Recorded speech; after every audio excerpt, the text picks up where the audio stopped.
On today's video, I'm going to show you how I fixed this big dent in the Camaro fender, but more specifically, I'm going to showcase some of the tools I use to fix a fender dent, which I think will be helpful for you in your PDR journey. So the first thing I like to do is put a heat gun on it. Now this is just a normal heat gun from Amazon.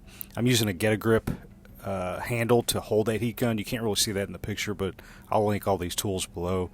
The heat gun just warms the metal up and helps manipulate it. So this is a great fender tool. It's a double bend interchangeable tip by Dent, and it's really strong, really stout, really good for manipulating those body lines back into shape. Now, to get the fender liner out of the way, I'm using an airbag pump, which I think is superior over a wedge, especially when going down car doors, because you take less chance of breaking the window with the wedge.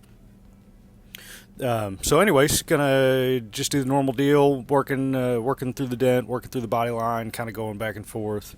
Now, one thing I need to do this week is get a tool from Stuckey. It's called a Stuckey hand shield, because right now I'm really crushing my hand against that tire, and it's not working so good for me. So you can see I was pumping my bag up. I accidentally hit the release there, so just needed to pump that up just a little bit more.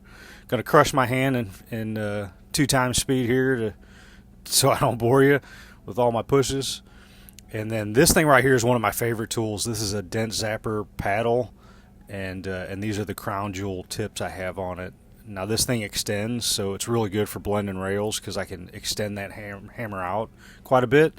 It's a paddle and it serves as a blending hammer as well. So you can see I got my first couple of passes through here. Now that body line and on the edge is really messed up still. You can see that edge. So this is an awesome tip. This is called the Dent Slayer nickel tip. Now, I was using it wrong at first. This is the correct way to use it for this application, because I'm going to really get down there on the edge of that fender lip and straighten that out. That fender lip is rolled in, it's kind of double metal there, so it's hard to get out with a regular tip, but that thing works really, really good. Still need a little bit of touch up, but this is the finished product outside. Looks really good. All the guy needs now is a car wash, because he brought his car in filthy. But other than that, hope you enjoy my tips, tricks, and tools. Keep pushing.